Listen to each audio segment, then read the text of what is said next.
Hello students, मैं विजय उज्ज्वल आपका स्वागत करता हूं जो क्लासेस में फिर से एक नई वीडियो के साथ।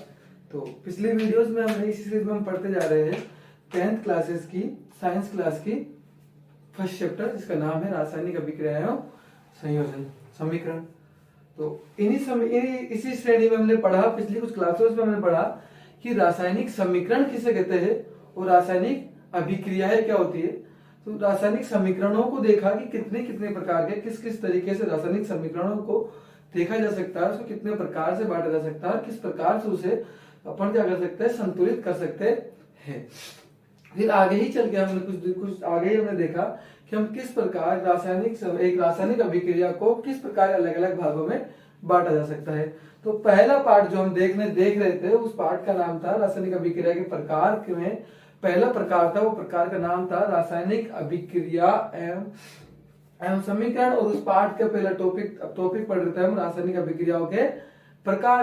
और रासायनिक अभिक्रियाओं के प्रकार में पहला वो फर्स्ट टाइप था, उसका फर्स्ट प्रकार था, उस प्रकार का नाम था संयोजन रासायनिक अभिक्रिया।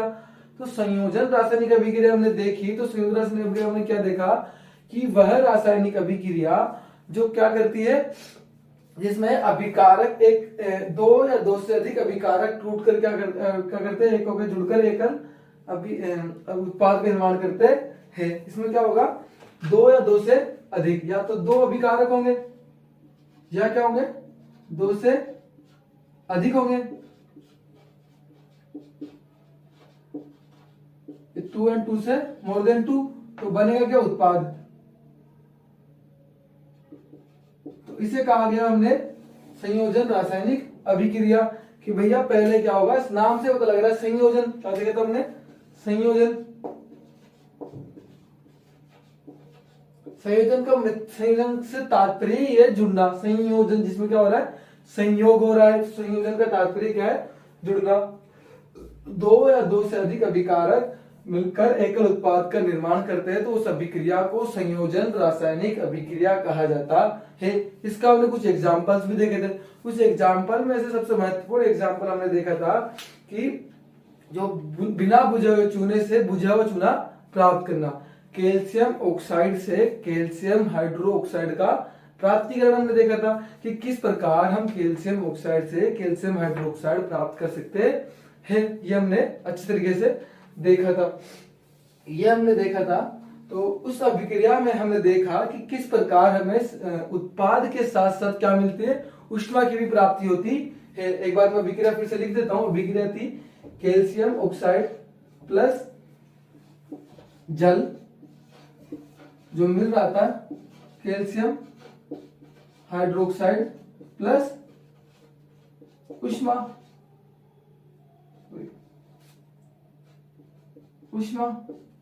तो हमने देखा कि हमें इसमें क्या मिल रहा, उत्पाद में एडिशन अधिक रूप में क्या मिल रही थी, ऊष्मा भी हमें प्राप्त हो रही थी। जो ऊष्मा हमें उत्पाद के रूप में प्राप्त हुई, तो हमने इसको कह दिया कि भैया अगर किसी भी अभिक्रिया में उत्पाद के साथ साथ ऊष्मा का भी निर्माण होगा, तो उसे हम कहेंगे ऊष्माक्षेपी रासायनिक अभिक्रिया। अब ऊष्माक्षेपी रासायनिक अभिक्रिया में मैं आपको बता चुका था कि किस प्रकार ऊष्माक्षेपी रासायनिक अभिक्रिया होती है। कि ऊष्माक्षेपी रासायनिक अभिक्रिया क्या होती है भैया, कि भैया इसमें ऊष्मा निकलेगी। अब कुछ इस ऊष्माक्षेपी रासायनिक अभिक्रियाओं में अगर हम कुछ आगे देखें तो हम देख सकते हैं, मैं लिख देता हूं,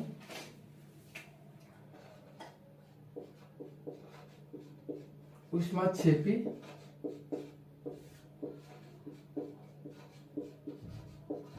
रासायनिक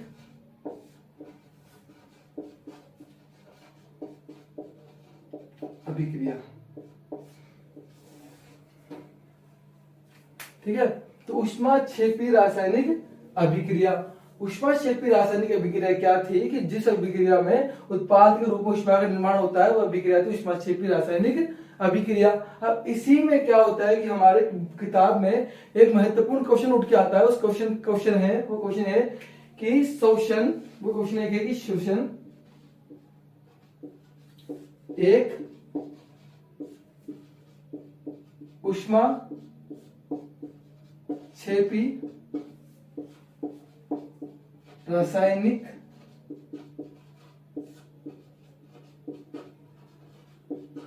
अभिक्रिया है समझाए। ये था, ये क्वेश्चन क्या आता है कि भाई शोषण एक ऊष्माक्षेपी रासायनिक अभिक्रिया उसको समझाए। अब इसी में ऊष्माक्षेपी में ये क्वेश्चन क्या आता है, तो हम इस क्वेश्चन को क्या करेंगे कि साथ साथ ही पढ़ लेते हैं। तो क्वेश्चन में क्या है कि हम जानते हैं कि शोषण पर, तो शोषण क्या होती है, शोषण देख लेते हैं। जब भी हम हमारे शरीर में खाना खाते हैं, ग्लूकोज कार्बोहाइड्रेट जैसे भी प्राप्त करते हैं, तो हमारे जब जैसे हम कार्बोहाइड्रेट खाएंगे तो कार्बोहाइड्रेट किस में बदल जाएगी, पाचन के बाद में ग्लूकोज में बदल जाएगी। जिस तरह वो ग्लूकोज में बदल जाएगी, तो जो उपस्थित ग्लूकोज है तो वो क्या करेंगे, जब शोषण करेंगे, शोषण में हम क्या करते हैं, हम सांस लेते हैं, सांस लेने में क्या करते हैं, ऑक्सीजन शरीर के अंदर लेते हैं।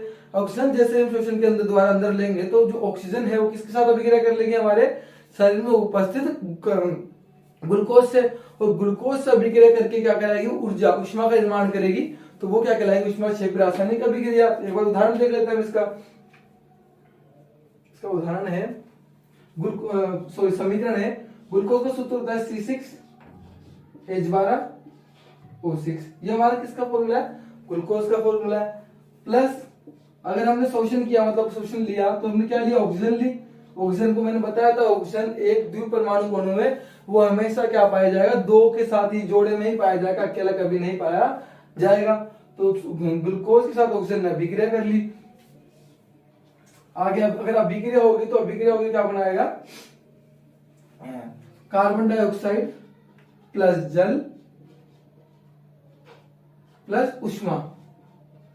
ये वही ऊष्मा है जिससे हम क्या करते हैं, अपने शरीर के सारे काम करते हैं। ऊष्मा मतलब एनर्जी है, वही एनर्जी है जिसमें हम क्या करते हैं, अपने शरीर के अपने से अधिकांश सारे कार्य इसी से किए जाते हैं। चलना, बैठना, बोलना, सारे काम क्या करते हैं, इसी ऊष्मा से किए जाते हैं। उत्पाद के रूप में हमें कार्बन डाइऑक्साइड प्राप्त होती है। इस कार्बन डाइऑक्साइड को हम क्या करते हैं, शोषण क्रिया द्वारा वापस बाहर निकाल देते हैं। जल अगर इंपॉर्टेंट है तो शरीर के अंदर वापस अवशोष कर लिया जाएगा, वरना क्या कर लिया जाएगा, मूत्र द्वारा हमारे शरीर से वापस बाहर निकाल दिया जाएगा। तो अब इसको देखें तो ये अभिक्रिया क्या है, संतुलित रासायनिक अभिक्रिया नहीं है। इसको संतुलित करने के लिए 6 and 6 लगा देंगे, तो इस अभिक्रिया क्या हो जाएगी, संतुलित रासायनिक अभिक्रिया हो जाएगी।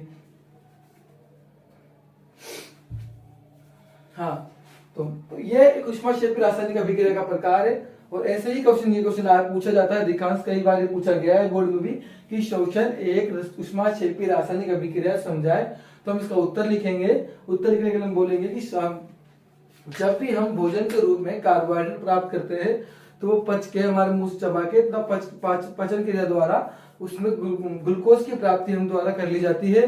तब ग्लूकोज जब हम शोषण करते हैं, तो उपस्थित ग्लूकोज शोषण द्वारा प्राप्त ऑक्सीजन से अभिक्रिया कर उस कार्बन डाइऑक्साइड, जल तथा ऊष्मा का निर्माण करती है। अतः उत्पाद के रूप में ऊष्मा का निर्माण, ऊष्मा प्राप्ति हो रही है। तो हम कहेंगे कि क्या हो रहा है, मैंने बता दिया था ऊष्माक्षेपी में कि अगर जहां ऊष्मा प्राप्त होगी, उत्पाद के रूप में उसे कहा जाएगा ऊष्माक्षेपी रासायनिक अभिक्रिया। और इसको देखेंगे तो हम उत्पाद के रूप में ऊष्मा ही प्राप्त हो रही है, तो हम कह देंगे कि हाँ भैया ये भी क्या है, ऊष्माक्षेपी रासायनिक अभिक्रिया ही का एक रूप है।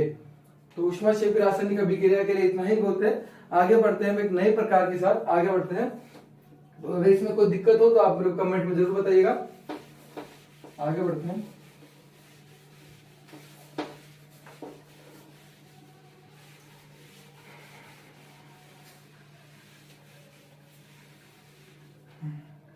अगला हमारा प्रकार है, जो हम नेक्स्ट प्रकार पढ़ने जा रहे हैं, वो प्रकार, उस प्रकार का नाम है, दूसरा जो प्रकार है अभिक्रिया का, उस प्रकार का नाम है वियोजन रासायनिक अभिक्रिया। वियोजन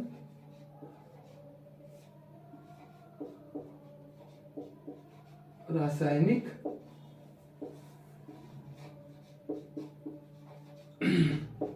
अभिक्रिया। अब नाम से जैसे कि हम देखा, मैंने पहले ही बताया था कि हम जब भी कुछ करेंगे तो हम क्या करेंगे, फर्स्ट पहले उसको नाम को देखेंगे कि पूरी परिभाषा कहाँ छुपी हुई है, केवल नाम में ही छुपी हुई है। अब नाम लिखो वियोजन। वियोजन मतलब वियोग होना, वियोग होना मतलब टूटना। तो टूटने से हमें पता लगता है कि ऐसी रासायनिक अभिक्रिया जिसमें अभिकारक, एकल अभिकारक टूटकर दो या दो से अधिक उत्पाद का निर्माण करेगा, तो वो अभिक्रिया क्या कहलाएगी, वियोजन रासायनिक अभिक्रिया। तो हम इसका भी एक एग्जांपल देख लेते हैं। तो उसको लिख लेते हैं कि अभिकारक क्या होगा,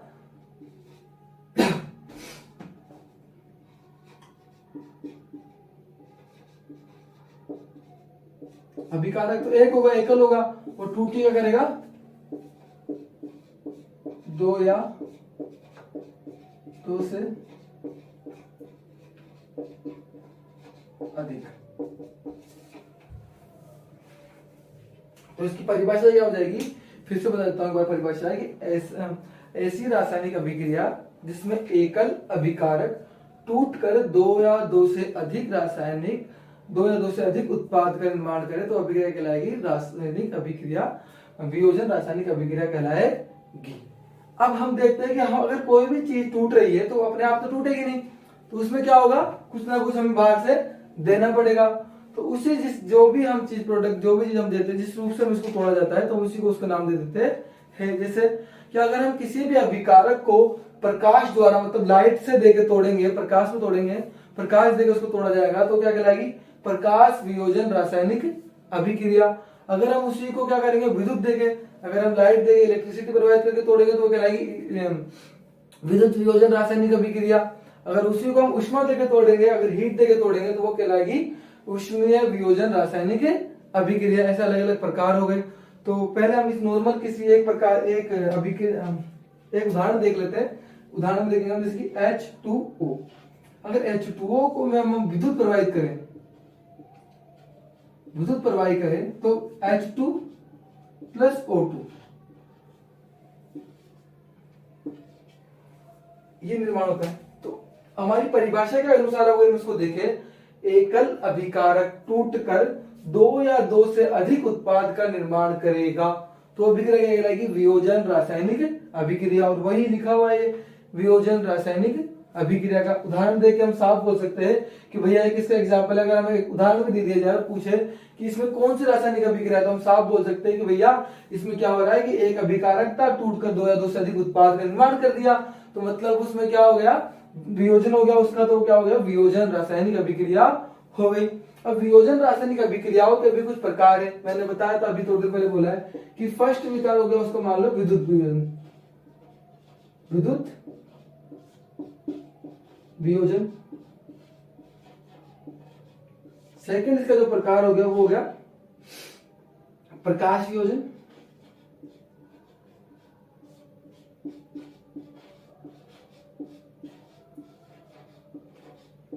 थर्ड जो इसका टाइप हो गया वो हो गया अपना विद्युत प्रकाश और उष्मा वियोजन,